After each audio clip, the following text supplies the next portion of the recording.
Chapter 4 Virtuous Qualities 1. Truthfulness. God is truth, and truth must be realized by speaking truth. A truthful man is absolutely free from worries and anxieties. He has a calm mind. He is respected by society. If you observe speaking truth for 12 years, you will get Vak Siddhi. Then whatever you speak will come to pass.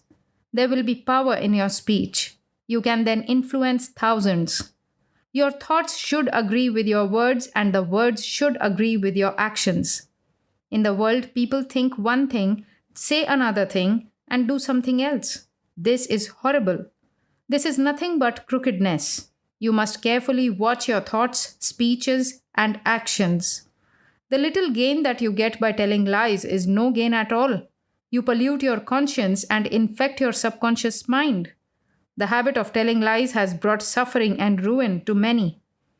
The name of Harishchandra is even now a household word because he was a truthful man.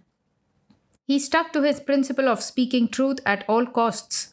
He never cared for his wife or dominion. He underwent all sorts of suffering. He was truthful to the very last. Vishwamitra tried his level best to make him a liar. He failed in all his vicious schemes. Truth alone triumphed in the end. Write in bold types the words, "Speak the truth," on cardboards and fix them in different prominent places in your house. This will remind you when you speak a lie. You will check yourself at once. A time will come when you will be established in the habit of speaking truth.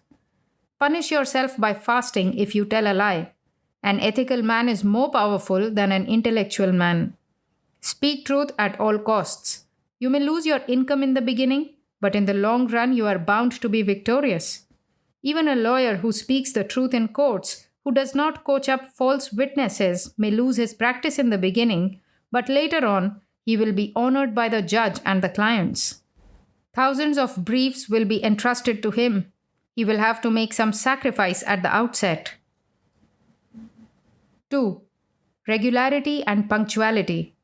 Perfect discipline can only be maintained by regularity and punctuality. There cannot be any success without discipline. The mind is terribly afraid when it hears the terms discipline, regularity. That man who is irregular and does his actions by fits and starts cannot reap the fruits of his efforts. Learn the lessons from nature. Mark how the season rotates regularly. Mark how the sun rises and sets, how the monsoon comes, how the flowers blossom, how the fruits and vegetables crop up, how the revolution of the moon and the earth takes place, how the days and nights, weeks and months roll on. Nature is your guru and guide. Regularity and punctuality and discipline go hand in hand. They are inseparable.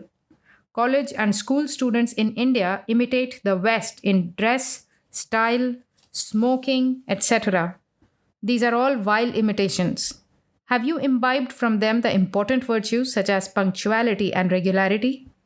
See how an Englishman adjusts his time to the very second. How punctual he is. The number of specialists and research scholars is larger in the West than in India. There may be a few geniuses in India like Tagore, Raman, Gandhi, and a few sages and yogis. But there are innumerable specialists and scholars in the West. They are more studious, regular, and punctual than Indians. They are reputed for this one qualification, which is punctuality. Indians are famous for their Indian punctuality. If there is an announcement in the newspaper that there will be a meeting in the town hall at 4 p.m., Indians will slowly begin to gather at 5:30 p.m. This is what is known as Indian punctuality. An unpunctual man always misses his trains. He fails in his business. He loses his customers. The professor dislikes the students who are unpunctual. If a man fails to attend the courts punctually, of course, he has to lose his case. Have regular habits in all walks of life. Be regular in going to bed and rising up early in the morning. Be regular in your meals. Be regular in your studies and physical exercises. You will have a very successful life. Regularity should be your watchword. Chalk out a daily routine and stick to it. 3. Adaptability.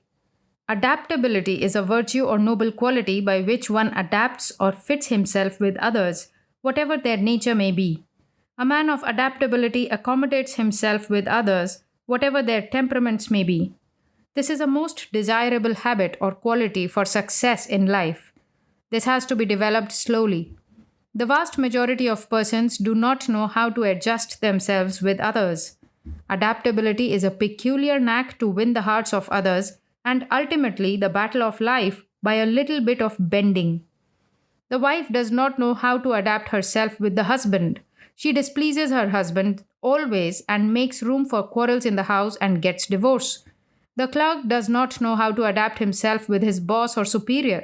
He quarrels with him and gets an immediate sack. The businessman does not know how to adapt himself with the customers and therefore loses his customers and business. The world runs on adaptability. The man who knows the art or science of adaptability is always happy under all conditions of life. The man must be pliable if he wants to adapt himself. If the clerk understands well the ways, habits, and temperaments of his superiors and accordingly adjusts himself nicely to suit their ways, the superior becomes a slave of the clerk. You will have to use some kind words, speak gently and sweetly, carry out his orders to the very letter. Never retort him. Obedience is greater than service.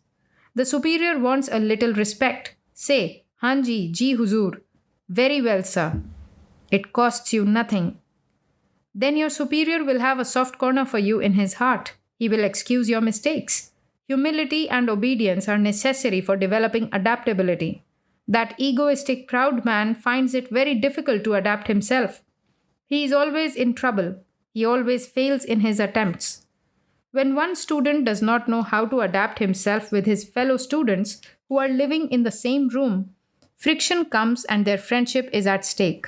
Adaptability makes friendship last for a long time. Students fight for little things. One student says, I entertained Mr. X with tea and cakes for several days. I took him to the cinema at my expense for many days. I asked him to lend me the book Boswell's Life of Johnson for reading. He has bluntly refused now. What sort of a friend he is? I do not like him at all. Thus the friendship is broken. A simple thing upsets the mind. Adaptability is a strong catgut ligature that links people in bonds of unbroken love and friendship. A man of adaptability can pull on with anybody in any part of the world.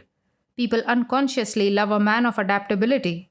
Adaptability gives immense strength and profound joy. Adaptability develops the spirit of sacrifice. It kills selfishness. A man of adaptability has to share what he has with others. He has to bear insults and harsh words. He develops the feeling of unity or oneness of life. He has to destroy the feelings of ghrina, contempt, and idea of superiority. He has to mix with all.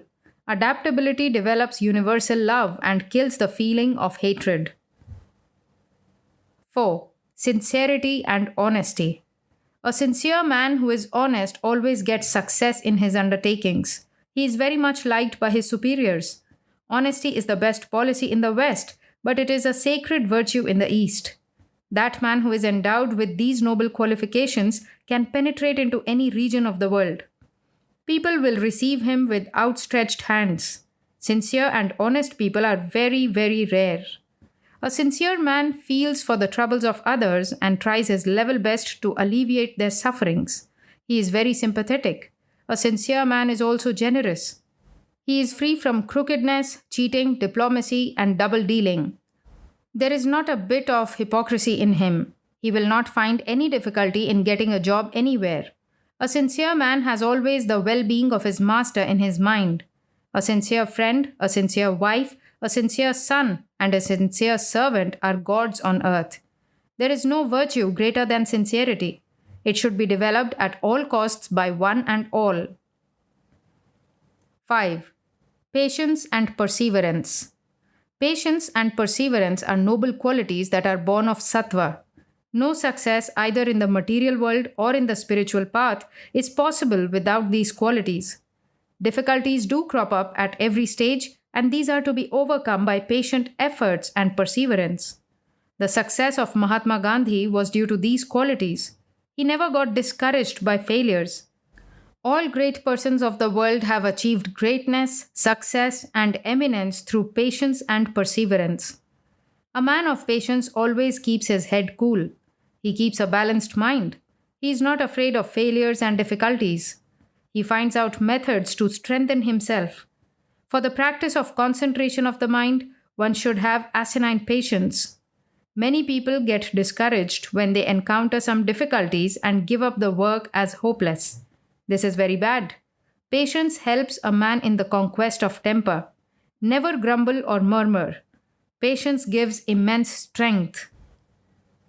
6. Self reliance. Self reliance is a very important virtue. Self reliance gives immense internal strength. This is an important qualification for material and spiritual success. The vast majority of persons have got a leaning mentality. Luxurious habits have rendered people very weak. A doctor and a lawyer want servants to help them put on their shoes and stockings. They cannot draw a bucket of water from the well. They cannot walk even for a furlong. Nowadays, man depends on others for everything. You must know how to cook your own food. You must give up servants. You must wash your own clothes. You must walk daily to your college or office. Give up the idea of prestige and position.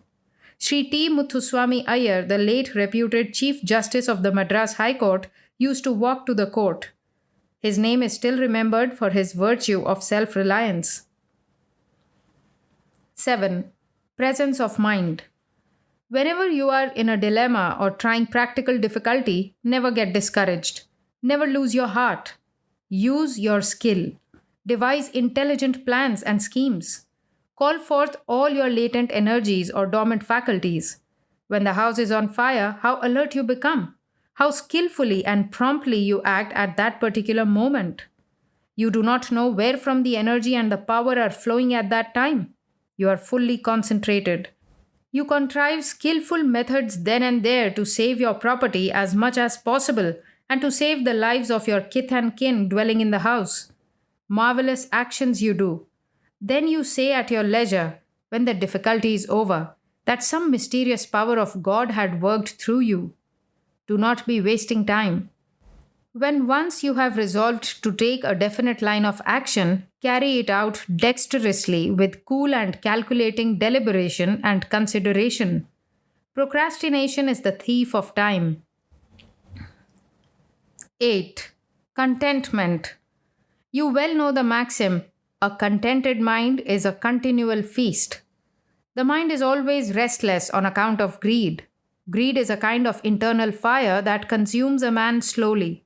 Contentment is a powerful antidote for the poison of greed. There is no greater gain than contentment. A man of contentment is the richest man in the world. The peace that he enjoys cannot be adequately described in words. He is a mighty emperor on this earth. He who possesses 1 crore of rupees tries his level best to increase it to 10 crores. The mind grasps one thing, leaves it the next moment, and tries to grasp another. Man moves restlessly in this world and says, "This is mine, that is mine, I will try to possess that also." Thus the man entangles himself in all troubles and becomes restless. Where there is greed, there is passion, and wherever there is passion, there is greed almost invariably. The understanding gets clouded, the intellect gets perverted, and the memory gets confused by passion and greed. Contentment can never make a man idle. It gives strength of mind and peace. It checks unnecessary selfish exertions. He turns out more work calmly and with one pointed mind. 9. Character building. A man may die, but his character remains. It is the character that gives real force and power to man. That man who has no character is practically a dead man in this world. He is ignored and despised by the community. Possess an unblemished character. The quintessence of man is his character. Money is nothing before character. Character is a mighty soul force. It is like a sweet flower that wafts its fragrance far and wide. A man of noble traits and good character possesses a tremendous personality. He may be a skillful artist.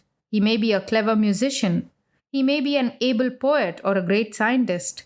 But if he has no character, he has no real position in society. People will spit at him. Character is a broad term. In a restricted sense, it means moral character. When we say that Mr. Ram Narayan is a man of character, we mean that he is a moral man. If a man speaks lies, if he is selfish and greedy, if he hurts the feelings of others, then he is called a man of bad character. A man of perfect character should possess the following virtues: humility, harmlessness, forgiveness, fearlessness, almsgiving, straightforwardness, absence of wrath, compassion to all living beings, modesty, absence of envy and jealousy. You sow an action and reap a habit. You sow a habit and reap a character. You sow a character and reap a destiny. The impressions of thoughts, feelings, and actions are impressed indelibly on the subconscious mind. You may die, but the impressions are always there. The impressions of thoughts and actions coalesce together and form a character. You are the author of these thoughts and habits. What you are today is the result of your past. It is all habit. You can make and unmake it through thoughts and deeds. If good thoughts and good ideals are supplanted in place of vicious thoughts and wrong feelings, the man will grow in the path of virtue. A liar will become a truthful man. A scoundrel will become a saint. Thinking of the opposite quality or pratipaksha bhavana can change the habits, qualities, and character. Think of courage and truth. You will become courageous and truthful. Fear and the habit of telling lies will automatically vanish. Think of brahmacharya and contentment. Greed and lust will vanish. This method is quite scientific. The character is the outcome of your thoughts, ideals, and mental aspirations. If you change your thoughts and mental aspirations and actions, your character will also change. New, healthy, strong, virtuous habits will replace old, morbid, abnormal, vicious habits. Character is the garb of saintliness. Build up your character. This will give you success in life.